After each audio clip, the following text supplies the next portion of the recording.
উদ্দেশ্যে ভাষণ ৰাখিব নিখিল ভাৰত কংগ্ৰেছ কমিটিৰ মাননীয় সভাপতি মল্লিকাৰ্জুন খাৰ্গে ডাঙৰীয়াই যে 50টা বছৰ ধৰি বিধানসভা নিৰ্বাচনৰ পৰা লোকসভা নিৰ্বাচনলৈ ৰাজ্যসভাৰ দলপতিৰ পৰা আৰম্ভ কৰি ৰাজ্য মন্ত্ৰীলৈ সকলো পদতে কাৰ্যনিৰ্বাহ কৰিছে। ভাৰতবৰ্ষত এজনেই ব্যক্তি যিজন মল্লিকাৰ্জুন খাৰ্গে যে 50টা বছৰে নিৰ্বাচনত হাৰা নাই। আহক একেলগে কওঁ, মল্লিকাৰ্জুন খাৰ্গে জিন্দাবাদ, মল্লিকাৰ্জুন খাৰ্গে জিন্দাবাদ, মল্লিকাৰ্জুন খাৰ্গে জিন্দাবাদ, মল্লিকাৰ্জুন খাৰ্গে জিন্দাবাদ, মল্লিকাৰ্জুন খাৰ্গে জিন্দাবাদ। মল্লিকাৰ্জুন খাৰ্গেৰ নেতৃত্বত সমগ্ৰ ভাৰতবৰ্ষত কংগ্ৰেছ দলক ঠন ধৰি উঠিছে। এইবাৰৰ লোকসভা নিৰ্বাচনত কংগ্ৰেছ দলৰ নেতৃত্বত আকৌ আমাৰ দলে চৰকাৰ গঠন কৰিব, যাৰ নেতৃত্বত তেওঁৰ নামেই হ'ল মল্লিকাৰ্জুন খাৰ্গে। আমাৰ দলৰ সভাপতি আকৌ এটা দীঘলীয়া হাত চাপৰিৰে সকলোকে সম্ভাষণ জনোৱাৰ বাবে আহ্বান জনাইছো।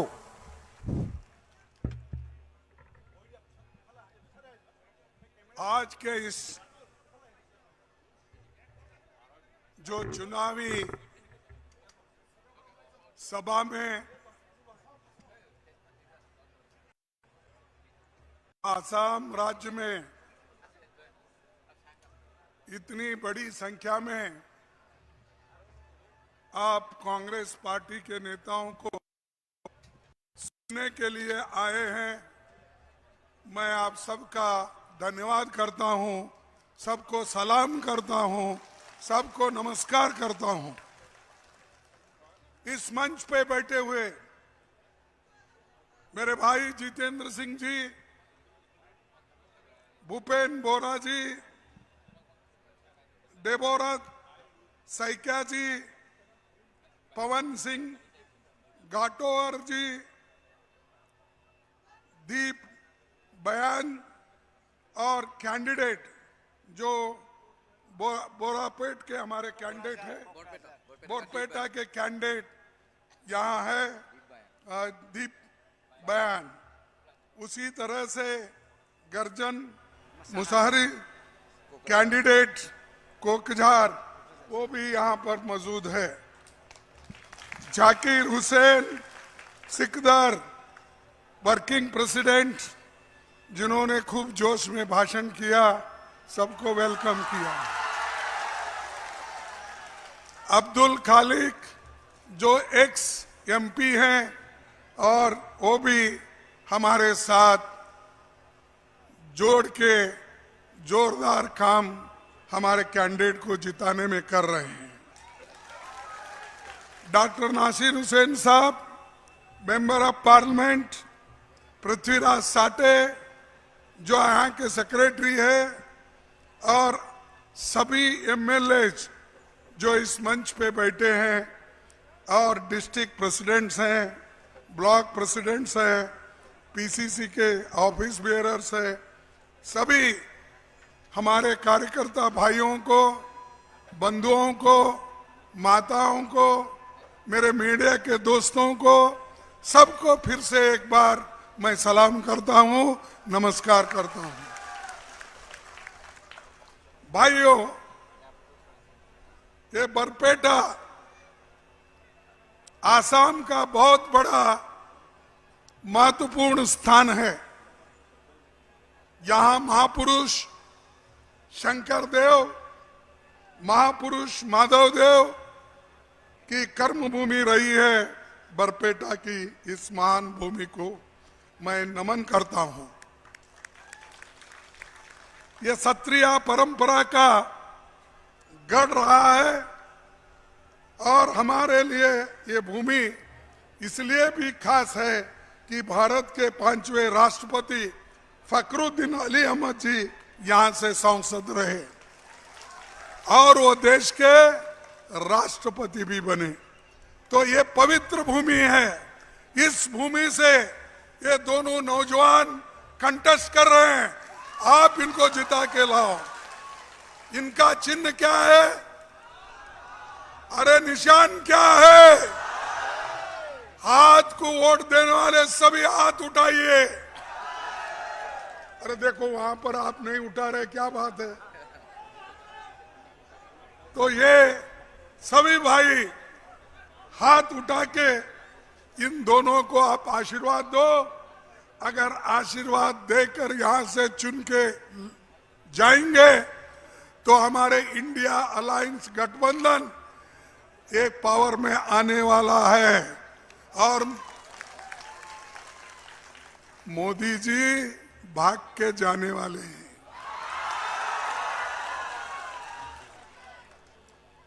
और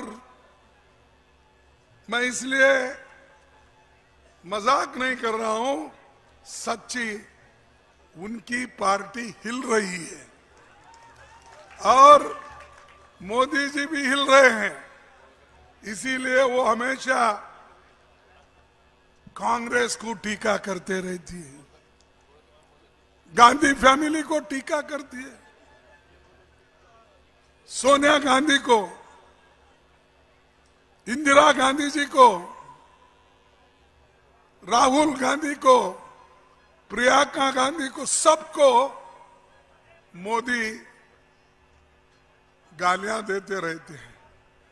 गालियां इसलिए देते हैं कि वो कांग्रेस से डरते हैं और राहुल से डरते हैं और राहुल से डरने वाला आदमी बहुत दिन टिक नहीं सकता। वो आज नहीं कल उसको गद्दी छोड़ के जाना पड़ेगा। इसीलिए भाइयों, पिछले 10 सालों में कांग्रेस के समय शुरू हुई रेलवे लाइन को भी आगे नहीं बढ़ पाया। मोदी तो कहते हैं सबका साथ सबका विकास। अरे बाबा, तुम तो सबका सत्यानाश कर दिए और आज विकास कहाँ है? क्यों 10 साल में रेलवे लाइन नहीं गया? आप तो बुलेट ट्रेन चलाने वाले थे, कहाँ है बुलेट ट्रेन? अहमदाबाद से बंबई तक तुम्हारा 500 किलोमीटर का बुलेट ट्रेन नहीं आगे आया और बातें बड़े बड़े करते हो। कहीं भी एक रेल अगर वो छोड़ते हैं तो वहां जाके हरी झंडा बताते हैं। तो मैं आपसे यही वायदा करूंगा, अगर गठबंधन की सरकार आएगी तो यहां की रेलवे लाइन हम पूरी कर देंगे। और इधर स्वास्थ्य का बहुत बड़ा समस्या है, हेल्थ प्रॉब्लम है। इस बरपेटा में, ये एरिया में हेल्थ का प्रॉब्लम बहुत है। उसको भी हम पूरी तरह से मदद करेंगे और हमारा जो rural health mission Sonia Gandhi ji ने, मनमोहन सिंह जी ने और हम जब मिनिस्टर थे जो हमने शुरू किया, उसको और मजबूती हम देकर बढ़ाएंगे। देश के फ्रंटलाइन वर्कर्स जो है, खासकर आंगनवाड़ी के और आशा वर्कर्स, इन सबको उनकी आमदनी, उनका तनख्वाह हम डबल करके देंगे। और जिसके गांव की आबादी 2500 से ज्यादा है, वहां पर एक और आशा बहन को हम अपॉइंट करेंगे। उसी के साथ आज देश में बेरोजगारी और महामारी और इतने नौजवान बिना नौकरी से फिर रहे हैं। मोदी जी तो कहते हैं, पहले ही कहे उन्होंने, क्या कहा? भाइयों और बहनों, अगर मैं इस देश का प्रधानमंत्री बना तो हर साल 2-2 करोड़ नौकरियां दूंगा युवाओं को। बोला या नहीं? नहीं बोला? कौन बोला? दिया क्या? नहीं दिया? अरे बाप, मोदी कैसा झूठ बोलता जी, वो देश का प्रधानमंत्री है, झूठ बोलता है तो झूठ बोलता है मोदी। अरे वो 2 करोड़ नौकरी भी नहीं मिले, 20 करोड़ नौकरी की वायदा थी, वो भी गया। बाहर कांग्रेस वाले काला धन रखे हैं, अमीर लोग बाहर काला धन रखे हैं। मैं लाकर, हिंदुस्तान लाकर हर एक के जॉब में 15-15 लाख डालूंगा। दिया मोदी ने?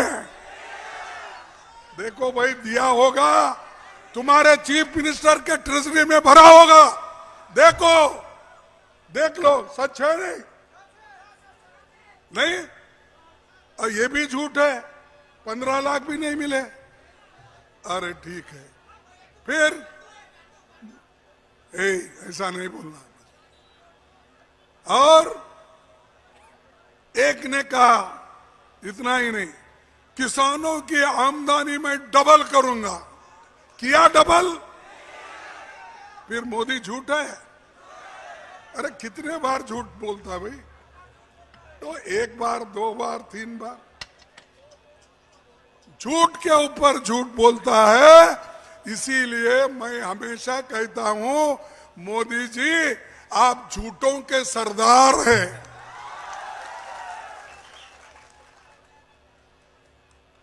आज देश में बेरोजगारी इतनी बड़ी है, पढ़े लिखे लोग 100 में से 65% लोगों के लिए नौकरी नहीं है। और कांग्रेस पार्टी हमेशा गारंटी देती है, उसको अमल में लाती है। मोदी बोलते हैं, वो करते नहीं। अब हमने ये कहा कि 30 लाख नौकरियां जो सरकार में खाली है, वो गरीबों को हम 1 साल में भर्ती करके हम देंगे। ये तो खाली नौकरी है, नौकरी तैयार करने की जरूरत नहीं। लेकिन मोदी क्यों नहीं भर रहे? क्योंकि भरे तो SC, ST, OBC इनको देना पड़ता है, तो इसलिए वो नौकरी आज देने की बात नहीं कर रहे, सिर्फ बात करते हैं। दूसरी चीज, हम महिलाओं को 50% नौकरी इसमें से देंगे। हर पढ़े लिखे युवाओं को हम अप्रेंटिसशिप कोर्स तैयार करके सालाना उनके ऊपर 1 लाख रुपए खर्च करेंगे। जो अप्रेंटिसशिप करेंगे उनको प्राइवेट इंस्टीट्यूशन में और कहीं पब्लिक इंस्टीट्यूशन में उनको नौकरियां लगाई जाएगी। ये जो है हमारा होने वाले वायदे गारंटी। दूसरी चीज, जो हम 1 लाख रुपए उन पर खर्च कर रहे हैं, उसमें से हर महीना उनको 8,600 रुपए दे देकर खूब ट्रेनिंग देकर इस देश में मजबूत युवाओं को हम बनाएंगे। आज अमीर और गरीब में बढ़ती खाई है। अमीर अमीर हो रहा है, गरीब गरीब हो रहा है। और मोदी चंद दोस्तों को मदद कर रहे हैं, गरीबों को नहीं। गरीबों की बात ही नहीं करते और सब चीज बेच रहे। जो पंडित जवाहरलाल नेहरू जी, जो फखरुद्दीन अली अहमद साहब के जमाने में जो कुछ हुआ, वो एक एक करके ये लोग बेच के खा रहे हैं। रेल बेच रहे, रोड बेच रहे, पोर्ट बेच रहे, एयरपोर्ट बेच रहे, सब चीजें बेच रहे। और मोदी और शाह दोनों बेचने वाले हैं, बनाने वाले नहीं। और लेने वाले कौन है? अदानी और अंबानी, ये दोनों लेने वाले, मोदी बेचने वाले, शाह बेचने वाले। तो ऐसा मुल्क का कभी उद्धार होता है, तरक्की होती है? मैं पूछता हूं आपको, ये देश का तरक्की करने वाले नहीं है। मोदी देश को लूट के, गरीबों को लूट के अमीरों के हाथ में दे रहे।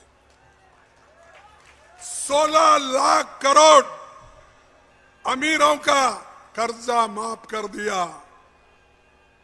और गरीबों को कुछ नहीं दिया। किसानों का कर्जा माफ नहीं किया, लेकिन अमीरों का 16 लाख करोड़ माफ कर दिया। तो आप भी सोचिए, क्या मोदी जी गरीबों के तरफ है, क्या अमीरों के तरफ है? तो ये यहां के लोग प्रचार करते ना भाई, मोदी गरीबों का ये है, वो एक ही पैदा हुआ दुनिया में जो उद्धार होता। अरे जिस देश में खाने के लिए गेहूं नहीं मिलता था, चावल नहीं मिलता था, अमेरिका से लाकर लोगों को अन्न देते थे, खिलाते थे, ऐसे देश में आज चावल, गेहूं, पल्सेस इतना पैदावार हो रहा है जिससे लोग आज पेट भर के थोड़ा खाना खा रहे। ये कांग्रेस की देन है, इंदिरा गांधी की देन है, जवाहरलाल नेहरू की देन है, जिसने ग्रीन रेवोल्यूशन लाया, व्हाइट रेवोल्यूशन लाया। जिस देश में सुई तैयार नहीं होती थी, उस देश में रैकेट बनाकर ऊपर उड़ाने की हिम्मत अगर किसी ने की, उस इंदिरा गांधी जी ने, पंडित जवाहरलाल नेहरू ने की। और हमको पूछते हो, जरा दूर मेरा हाथ लगेगा तुमको, जरा मुश्किल हो जाएगी आपको। और हमको पूछते हो कांग्रेस ने 70 साल में क्या किया? अरे भाई, हम तो 55 साल हुकूमत किए, लेकिन हम हिसाब देंगे क्या लोगों के लिए किया, क्या करना था वो हमने किया। इस देश में पढ़े लिखे लोग बहुत कम थे। हमने आज जब 18% लोग पढ़े लिखे थे आजादी के पहले, आजादी के बाद आज 77% लोग पढ़ लिख के आगे आए। तो तरक्की किसने की? और हमको पूछते हैं कि कांग्रेस ने क्या किया। कांग्रेस ने ये किया, तुमको पढ़ाया, शाह को पढ़ाया, हाई स्कूल में डाला, कॉलेज में दिखाया। नहीं तो तुम तो पहले तो आजादी के पहले तो तुम पैदा भी नहीं हुए थे। हमारे ये क्या बोलते हैं ना, हमारी बिल्ली हमसे मैं हूं, ये हमारे को उल्टा बोल रहे, तुम क्या करें? अरे तुम तो देश को लूट के अमीरों को दे रहे और हमको पूछ रहे तुम क्या कर रहे। और एक हमने ये भी वायदा किया है, महिलाओं को हमने सालाना उनके अकाउंट में 1 लाख रुपए डालने का हमने वायदा किया है। माताएं, बहनें, आपके अकाउंट में अगर हमारी सरकार आएगी तो 1 लाख रुपए आपको 1 साल में मिलेगा। वो महीना 8,600 रुपए मिलेगा। एक हम करेंगे, उसके बाद हम आरएसएस और बीजेपी के जैसा देश को कुचलने वाले नहीं, देश को डिवाइड करने वाले नहीं हैं। हमको देश को जोड़ने वाले हैं। इसीलिए तो राहुल गांधी जी ने भारत जोड़ो यात्रा निकाली। तुम क्या निकालते हो? तुम हमेशा भारत तोड़ो, धर्म तोड़ो, धर्म धर्म में झगड़ा लगाओ, लोगों में झगड़ा लगाओ। ये काम किसका है? किसका है? मोदी का है। हमारा काम जोड़ना, उनका काम तोड़ना। और ऊपर से बोलते हैं मोदी है तो मुमकिन है, ये मोदी की गारंटी। अरे भाई क्या गारंटी तुम्हारी? जो पहले गारंटी दी है वही आप कंप्लीट नहीं कर सके, अब क्या गारंटी देते हो? और जो गारंटी हमने नहीं कहा, हमने लोगों को करके दिया। मनरेगा ये एक राइट है, हमने दिया करके आपको। फूड सिक्योरिटी एक्ट हमने आपको करके दिया। रूरल हेल्थ मिशन हम आपने करको दिया। आरटीए हम करके दिया। आरटीई राइट टू एजुकेशन हमने करके दिया। हम कभी आपको ये नहीं बोला कि आप वोट दो, हम ये गारंटी देंगे।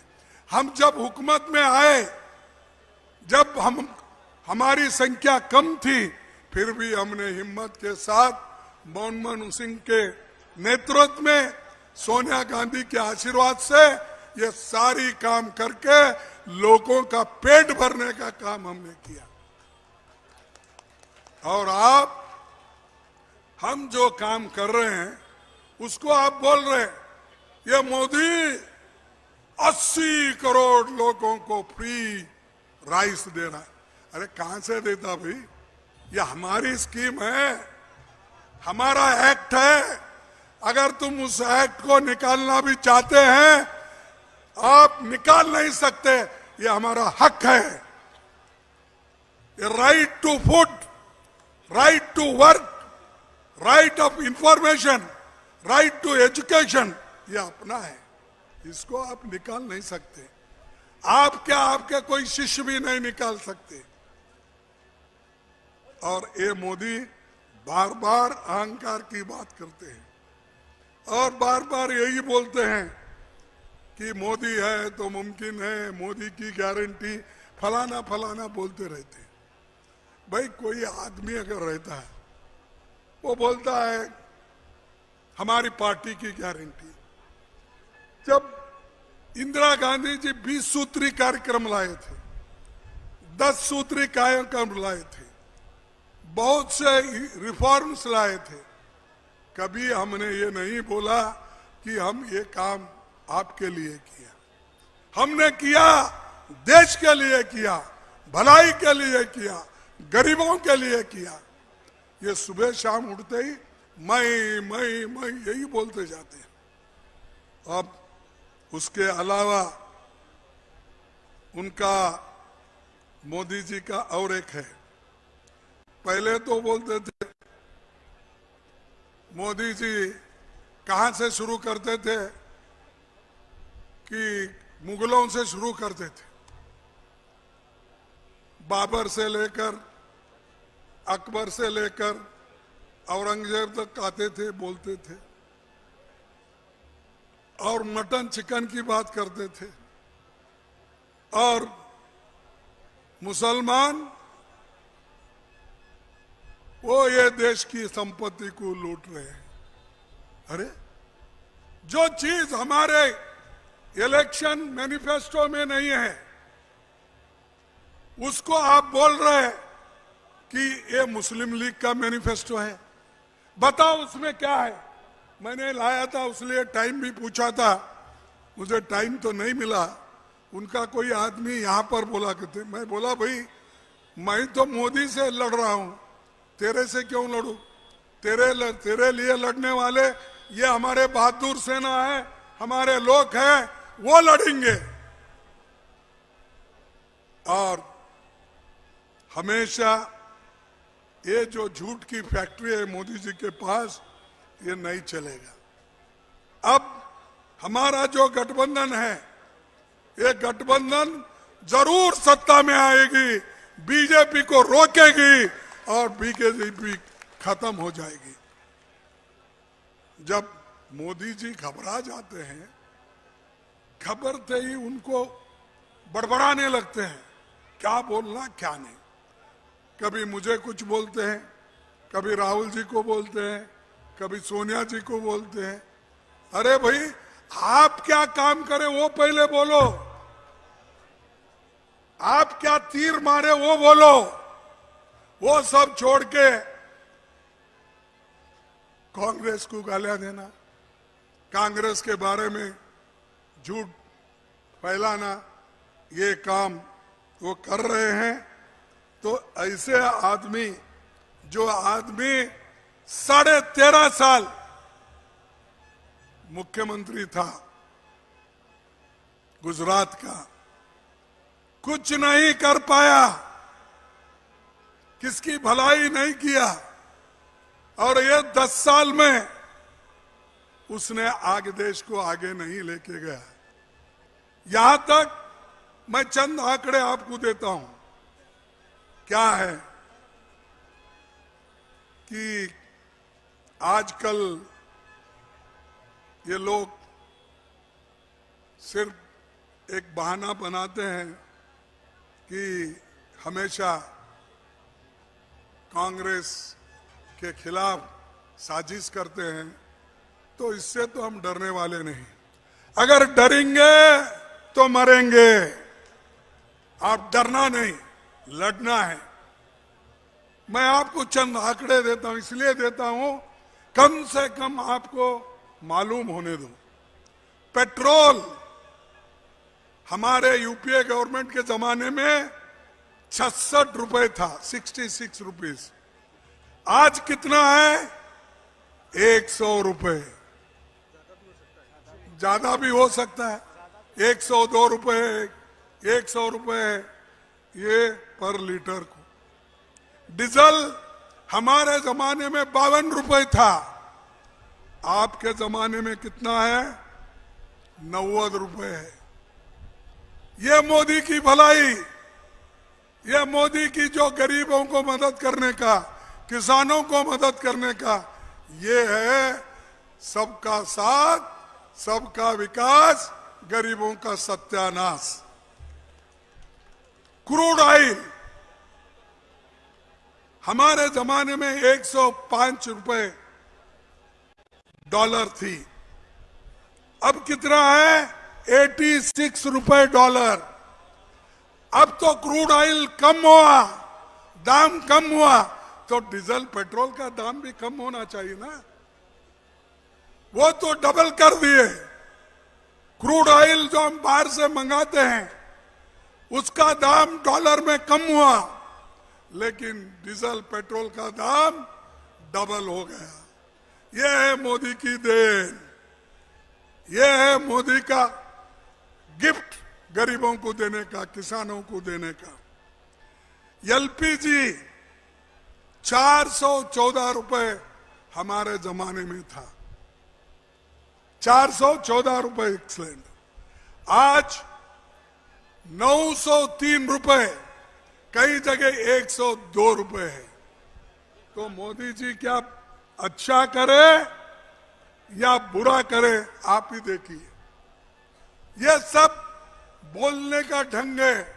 भाइयों बहनों, मेरे को बहुत रोना आता है, बोलते हूं, जब मेरी मां बहनें चूल्हे के सामने जब बैठती है, जब लकड़ी डालकर जलाकर गोबरी के जो ये रहता है ना, क्या बोलते हैं आपके पास, गोबरी के जो रोटी के उपला डाल के जब बैठती है, धुआं निकलने के बाद आंखों से जो पानी निकलता है, मुझे देखकर हैरान हो जाता हूं, रोना आता है। बोले उन बहनों को इन्होंने क्या किया कि 4 से 44 एलपीजी गैस आज 1002 रुपए किया।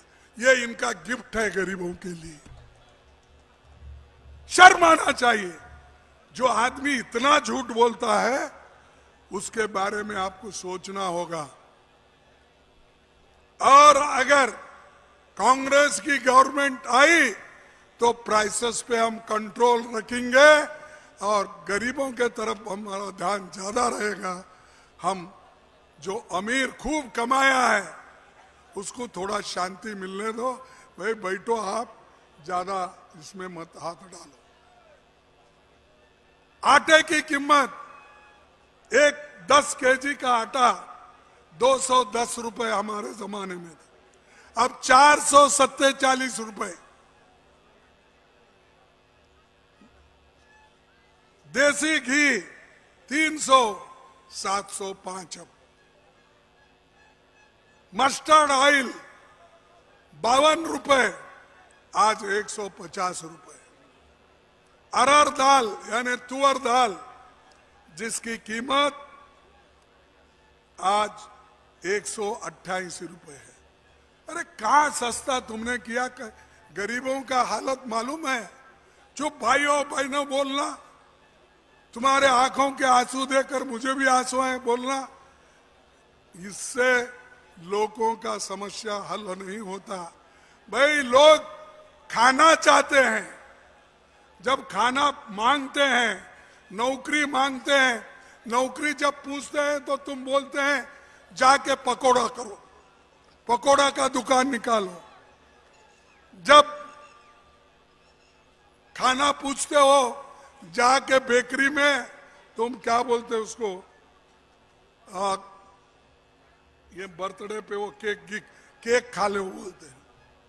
यानी ऐसे प्राइम मिनिस्टर जिसको दुख और दर्द गरीबों का मालूम नहीं, उसको अब सत्ता में रहने का कोई अधिकार नहीं है। आप उसको हटाओ। आप हटाएंगे या नहीं? तो भाइयों, मैं आपसे यही एक कहने आया हूं कि कांग्रेस पार्टी क्या की, ये मोदी जी को बताने के लिए मैं बोला था। अरे हमने लैंड रिफॉर्म्स लाया गरीबों के तहत, हमने मनरेगा लाया, आरटीआई लाया, आरटीई लाया, वन अधिकार अधिनियम हमारे जो जितने भी शेड्यूल्ड ट्राइब्स है उनके लिए किया, और रूरल हेल्थ मिशन किया। ये सब तुम्हारे सामने है।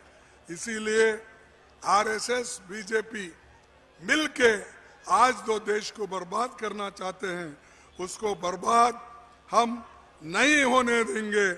और एक चमत्कार की बात देखो, इस एरिया में शेड्यूल कास्ट कितने हैं मुझे मालूम नहीं, या शेड्यूल ट्राइब्स कितने हैं, गरीब कितने हैं, उनकी संख्या मेरे पास नहीं है। लेकिन तुम्हारे आसाम का एक चीफ मिनिस्टर कहता है कि जो मनु की चतुर्वर्ण है वो बहुत अच्छा है, और शूद्रों का ये कर्तव्य है कि ब्राह्मण क्षत्रिय वैश्य का सेवा करना। ये कहा या नहीं कहा? आप बोलिए, नहीं मालूम आपको? अरे उसने कहा तो कृषि गोरक्षम वाणिज्यम वैश्य कर्म स्वभावजम परिचार्यात्मक कर्म शूद्र स्थापी स्वभावजम, बाकी सभी की सेवा करना ये शूद्रों का काम है। तो मैं अब इसकी सेवा करने के लिए जाना पड़ता है, ये अगर पढ़े तो। ऐसे आदमी तुम्हारा स्टेट का चीफ मिनिस्टर है। मुझे शर्म आती है, ऐसे पढ़े लिखे लोग अगर ये बात करते हैं तो देश आगे कैसा बढ़ेगा? मनुवादी के जैसा ये लोग अगर चलते रहे तो ये देश आगे बढ़ेगा कैसे? सबको समानता मिलेगी कैसी? सामाजिक न्याय, आर्थिक न्याय, शैक्षणिक न्याय, इनको कहां मिलेगी? इसीलिए भाइयों, मैं आखिरी 2 शब्द कह के मैं अपने भाषण को समाप्त करता हूं। आखिरी, अब मोदी जो तो खूब बोले। मोदी जी क्या बोले? उनके हर जगह घूमे, 14 बार फॉरेन ट्रिप करे, सैकड़ों बार चुनावी भाषण करे, लेकिन मोदी जी एक दिन भी मणिपुर नहीं गए। वहां कर औरतों के ऊपर रेप हो रहा है, घर जलाए जा रहे हैं, लोग 60,000 लोग डिस्पोजेस हो गए। साहब, मोदी साहब वहां क्यों नहीं जा रहे? डर के नहीं जा रहे। लेकिन हमारा बहादुर सेनानी, हमारा लीडर राहुल गांधी अपना जो भारत जोड़ो यात्रा निकाले, वो मणिपुर से निकाले। अगर हिम्मत है तो आप भी जाइए। आपके पास ना हिम्मत है, कुछ नहीं, हीरो की बात करते हैं, तो मणिपुर नहीं जाने वाले ये देश का क्या मजबूत लाएंगे। इसीलिए मैं इतना ही कह के मैं कहूंगा कि हमारे जो पार्लियामेंट के कैंडिडेट, लोकसभा के कैंडिडेट हैं, उनको वोट दिलाकर, हाथ उनका चिन्ह है, ये सब मिलके उनको जिताकर एक नया रिकॉर्ड यहाँ कायम कर दीजिए। तो मैं आपको सबको सलाम करता हूँ, नमस्कार करता हूँ, और आगे आने वाले दिन अच्छे होंगे और हम अच्छे दिन में परिवर्तन करेंगे, नहीं कि मोदी के जैसा झूठ बोलते जाएंगे।